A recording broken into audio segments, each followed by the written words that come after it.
कि ये है आपके पास इंडक्शन हीटर। इंडक्शन हीटर क्या होता है?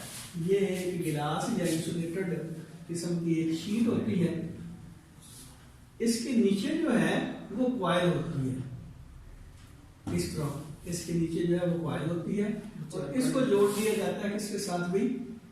एसी के साथ, यानी कि सोर्स के साथ जोड़ दिया जाता है। तो यहां जो है दो सॉस पान रखे हुए हैं, एक बना हुआ है गिलास का और दूसरा बना हुआ है मेटल का, स्टील वगैरह का। कहता ये है कि जब आप इसको ऑन करते हैं, अच्छा इसमें भी पानी है, यहां भी पानी डाला हुआ है और इसमें भी ये पानी है। अब जब इसको ऑन करते हैं, ये याद रखें कि ये है गिलास का और ये है मेटल का, स्टील वगैरह का जो सॉस पैन है। तो जब इसको ऑन करते हैं तो हम ये देखते हैं कि गिलास का जो सॉस पैन बना हुआ है, इसका वाटर जो है इसके टेम्परेचर में कोई फर्क नहीं पड़ता, जबकि ये जो मेटल वाला सॉस पैन है इसमें पानी जो है वो हीट अप होना शुरू हो जाता है।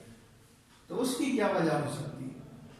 अब देखें कि जब हम ये यानी कि सोलेनोइड जो है अंदर से इसके करंट पास करवाते हैं तो इसमें मैग्नेटिक फील्ड बनता है। यानी कि ये तो मैंने सिंबॉलिकली यहां बनाया, ऐसे समझ लें कि ये इसका इस तरह का सोलेनोइड है, इस तरह पड़ी हुई, तो उसके अंदर से मैग्नेटिक फील्ड जो है वो डिवेलप होगा। अब मैग्नेटिक फील्ड को यानी कि इसका जो मैग्नेटिक फील्ड होगा वो वेरिएबल होगा। वेरिएबल क्यों होगा? कि हमने इसको एसी के साथ जोड़ा हुआ, तो मैग्नेटिक फील्ड वेरिएबल होने की वजह से मैग्नेटिक फ्लक्स वेरिएबल होगा। अब इसका मैग्नेटिक फ्लक्स वेरिएबल होगा, तो ये हमारे पास जो गिलास का सॉस पैन है इसमें चूंकि चार्ज कैरियर मौजूद नहीं है। अब चार्ज कैरियर ना होने की वजह से क्या होगा? इसमें करंट फ्लो नहीं होगा, जबकि मेटल के अंदर आपको पता चार्ज कैरियर जो मौजूद होते हैं। तो मैग्नेटिक फ्लक्स जब चेंज होगा तो मैग्नेटिक फ्लक्स के चेंज होने की वजह से इसमें करंट इंड्यूस होगा। तो इंड्यूस करंट जब इसमें फ्लो होगा तो उसका वर्क क्या निकलेगा कि हीट पैदा होगी। जब भी किसी कंडक्टर में से करंट फ्लो होता है तो वो हीट अप हो जाता है। तो इसका मतलब ये हुआ कि इसमें चार्ज कैरियर क्योंकि एग्जिस्ट कर रहे हैं, इस वजह से ये सॉस पैन जो है वो हीट अप हो जाएगा और इसके अंदर वाटर जो है वो भी हीट अप हो जाएगा, उसका टेम्परेचर भी इंक्रीज हो जाएगा। जबकि इसके अंदर चूंकि चार्ज कैरियर मौजूद नहीं है, करंट इंड्यूस नहीं होगा, तो इसका मतलब ये होगा कि ये जो है हमारा सॉस पैन जो गिलास का बना हुआ है उसके अंदर वाटर जो है वो ठंडा ही रहेगा, वो गर्म नहीं होगा। अब एक और जो आपकी किताब में दिया हुआ है साइड पे इंफॉर्मेशन, उसमें ये है कि अगर ये एक मैग्नेटिक फील्ड है,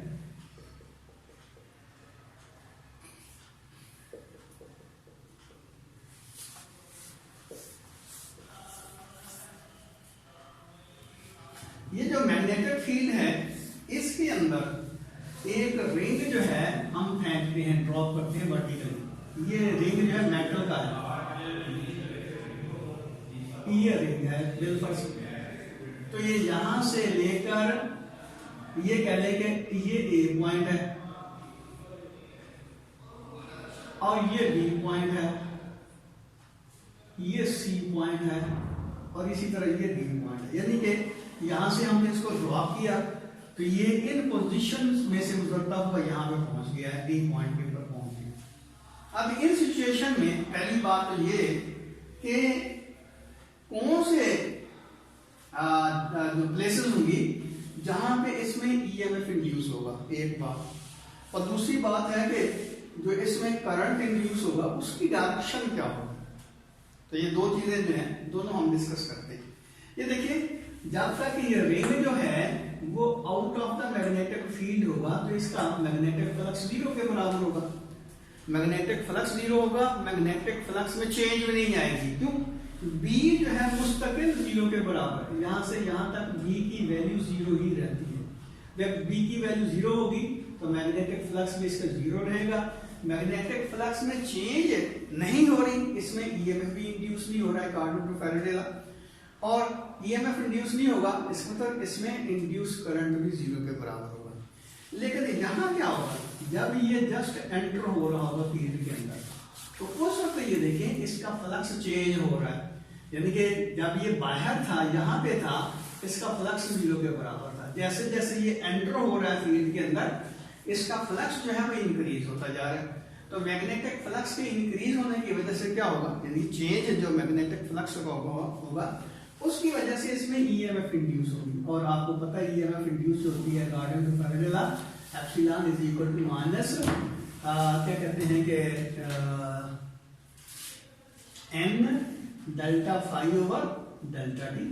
फ्लक्स का जिस रेट से चेंज आ रहा है ईएमएफ उसके डायरेक्टली प्रोपोर्शनल होगी। तो यहां देखिए पहले इसके अंदर से कोई भी लाइन पास नहीं हो रही थी, लेकिन जैसे ही इसमें एंटर हो रहा है फील्ड के अंदर, तो इसमें लाइनों की तादाद बढ़ती जा रही है, मैग्नेटिक फ्लक्स जो है वो इंक्रीज होता जा रहा है। अब मैग्नेटिक फ्लक्स इंक्रीज होता जा रहा है, तो इसका क्या मतलब होगा, इसमें ईएमएफ इंड्यूस होगा और करंट भी ज़ाहिर है इंड्यूस होगा। तो अब जब ये एंटर हो चुका है, फुली एंटर हो चुका है, ये जो रिंग है इसके अंदर, यानी कि यहाँ पे आ गया है, तो अब यहां से लेकर यहां तक इसका मैग्नेटिक फ्लक्स चेंज नहीं होगा। क्यों? इसका बी कांस्टेंट है, ये यूनिफॉर्म मैग्नेटिक फील्ड के अंदर मूव कर रहा है। तो यहां से लेकर यहां तक इसमें कोई भी ईएमएफ इंड्यूस नहीं होगा, क्योंकि मैग्नेटिक फ्लक्स में किसी किस्म की चेंज नहीं आ रही। और जब ये बाहर निकल रहा होगा उस वक्त फिर फ्लक्स चेंज होना शुरू हो जाएगा।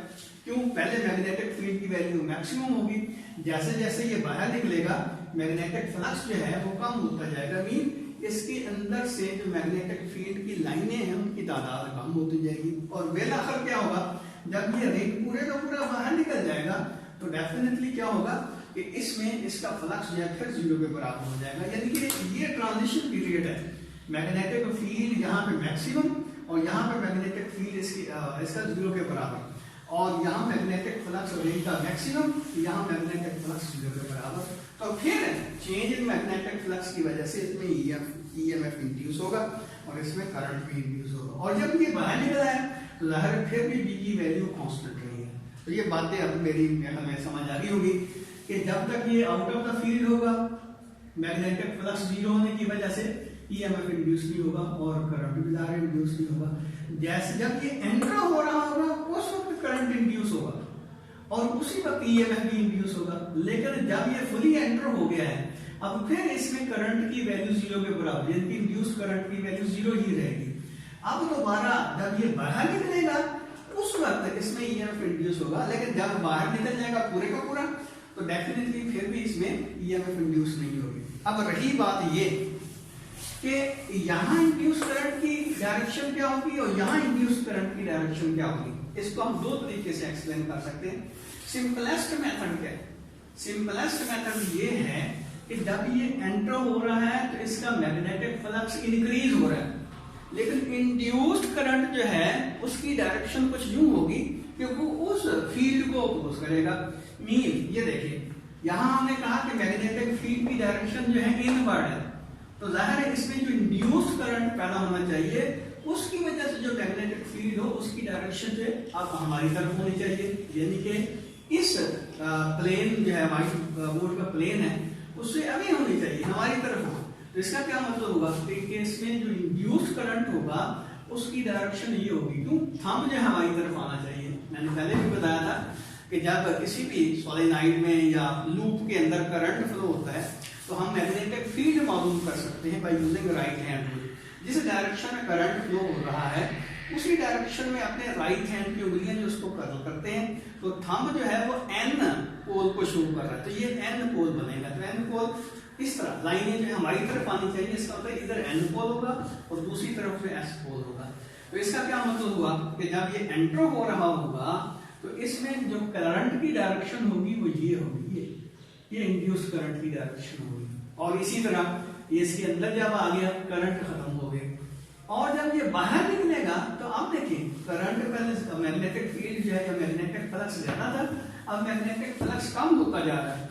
तो मैग्नेटिक फ्लक्स कम होने को इसने अपोज करना है, मीन इसने मैग्नेटिक फील्ड को असिस्ट करना है, मेंटेन करने की कोशिश करनी है। तो डेफिनेटली क्या होगा, इसका मैग्नेटिक फील्ड जो है इस डायरेक्शन में पैदा होगा जिसमें ये मैग्नेटिक फील्ड की जो रिडक्शन हो रही है, जो कमी वाक्य हो रही है, उसको ये ऑफसेट करते हैं। तो डेफिनेटली करंट की डायरेक्शन जो है वो ये होगी, जिसकी वजह से मैग्नेटिक फील्ड जो है इस फील्ड के पैरेलल होगा।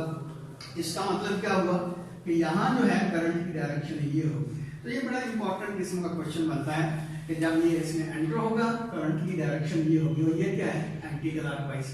जब ये बाहर निकल रहा होगा तो करंट की डायरेक्शन ये होगी क्लॉकवाइज। अच्छा एक बात और ध्यान में रखें कि ये उस वक्त की बात है जब फील्ड हमसे अवे होगा। अगर फील्ड की डायरेक्शन हमारी तरफ है तो करंट की डायरेक्शन रिवर्स होगी, ये बात ध्यान में रखें। बच्चे जो हल्का लगा लेते हैं कि सर ने बताया था कि ऊपर जो है वो एंटी क्लॉकवाइज होगा, नीचे क्लॉकवाइज। फील्ड की वैल्यू को भी तो आपने देखना है ना। तो इसका मतलब ये हुआ कि जब फील्ड अगर डॉटेड होता है तो फिर इसकी डायरेक्शन ऊपर में जब ये एंटर हो रहा होता मैग्नेटिक फील्ड के अंदर, तो उस वक्त इसकी डायरेक्शन जो है करंट की, इंड्यूस करंट की, वो क्लॉकवाइज होती, और यहाँ जो है वो एंटी क्लॉकवाइज होती। यहाँ क्लॉकवाइज है फिर एंटी क्लॉकवाइज होती। अच्छा हाँ एक और बात भी, वो वैसे ये सिंपलेस्ट मेथड तो यही है, लेकिन थोड़ा सा ये देख लें कि अगर आपके पास ये बिल्कुल इस तरह का एक लूप है, तो ये देखिए ये एंड जो है इसका मैग्नेटिक फील्ड के अंदर एंटर हो रहा है और ये जो है बाहर है। अब ये जो रॉड है, ये जो एंड है, इसमें जो ईएमएफ इंड्यूस होगी उसकी डायरेक्शन क्या होगी, तो ये मोशनल ईएमएफ से आप निकाल सकते हैं, यानी कि इसकी जो वेलोसिटी है उसकी डायरेक्शन डाउनवर्ड, और मैग्नेटिक फील्ड की डायरेक्शन हमसे आगे है, तो ये v होगा, ये v है, क्रॉस v है।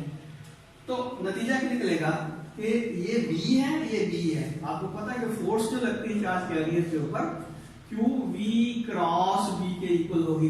तो ये v है, ये v है, अंगूठा इधर जा रहा है। इसका क्या मतलब हुआ कि ऊपर वाला जो एंड है उसमें तो ईएमएफ पैदा नहीं हो रही, लेकिन नीचे वाला जो एंड है उसमें ईएमएफ की वजह से ये देखिए ये करंट इधर फ्लो होगा। तो डेफिनेटली इस लूप कंप्लीट करने के लिए क्या होगा कि चार्ज कैरियर फिर स्टार्ट करना शुरू कर देंगे, ये डायरेक्शन आ जाएगी एंटी क्लॉकवाइज। जिसका कल भी बच्चे ने पूछा था कि फोर्स तो इस एंड के ऊपर लग रही है, लेकिन इसका मतलब ये नहीं होता कि सिर्फ यहीं पे चार्ज कैरियर जो मूव करेंगे वो पूरे सर्कल के अंदर मूव करेंगे।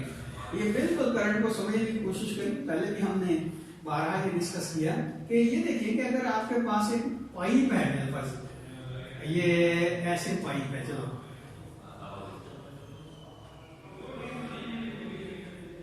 ये पाइप है ऐसे,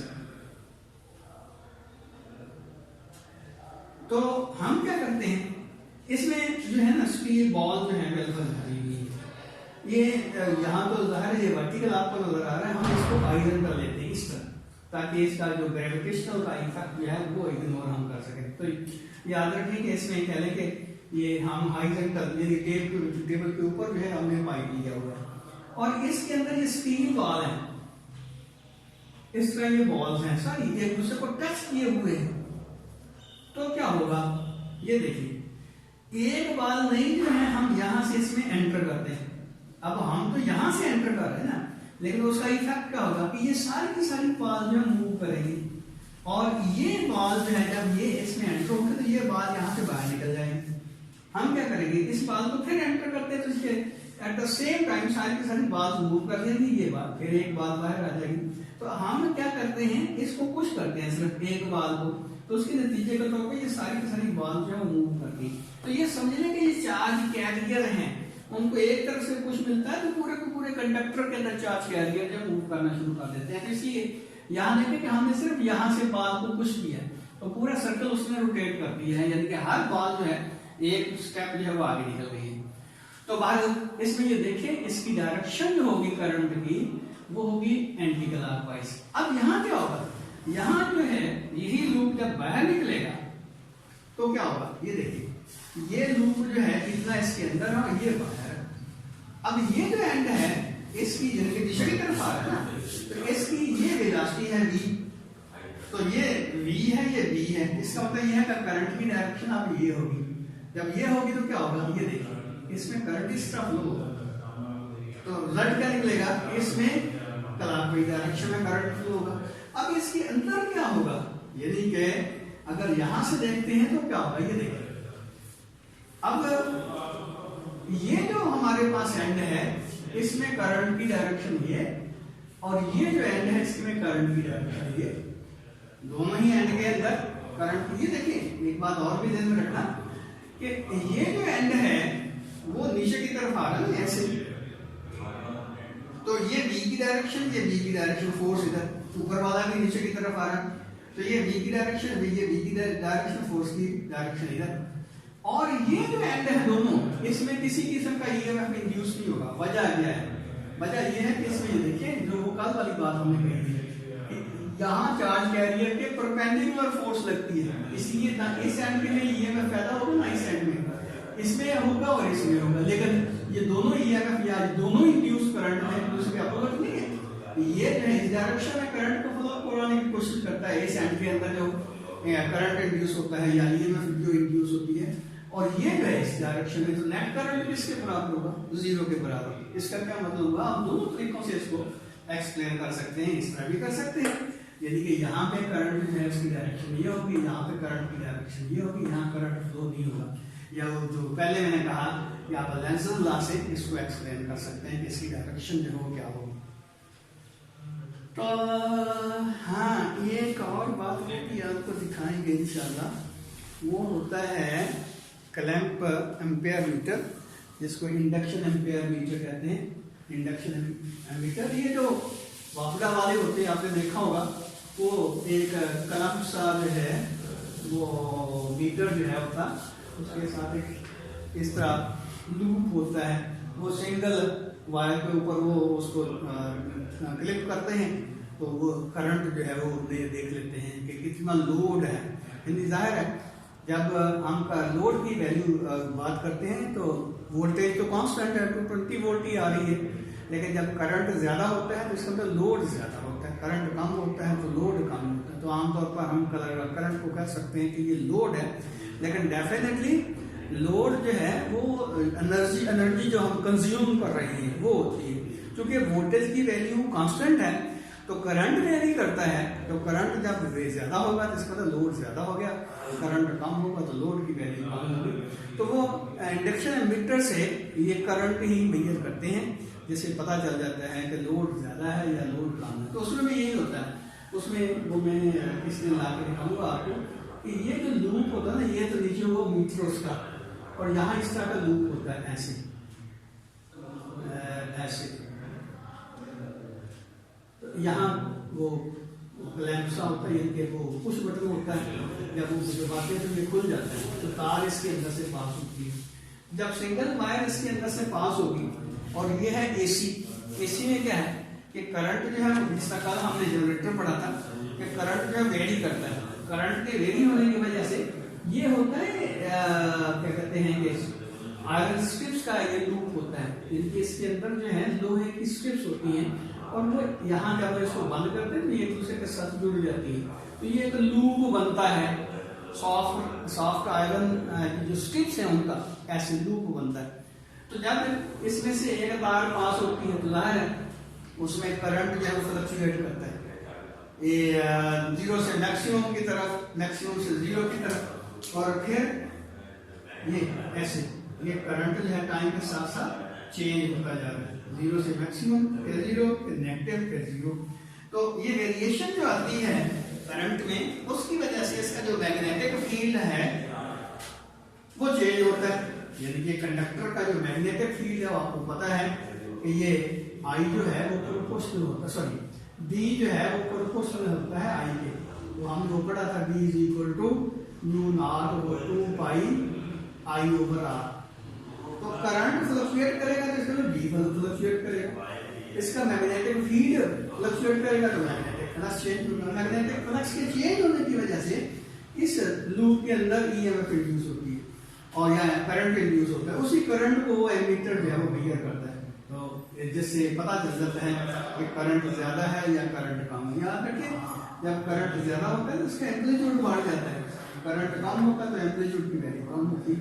करंट ज्यादा होगा इसका मतलब मैग्नेटिक फील्ड ज्यादा होगा, मैग्नेटिक फ्लक्स इंक्रीज होगा, तो ये उसमें वेरिएशन भी उसी लिहाज से होगी। ये देखें, ये यहाँ से अगर इस तरफ फ्लक्चुएट करता है तो डेफिनेटली मैग्नेटिक फ्लक्स जो है उसकी मिकदार में जो चेंज आ रही है वो ज्यादा होगी इस सिचुएशन में, और इस सिचुएशन में कम होगी। उसी लिहाज से इसमें करंट जो है इंड्यूस होगा।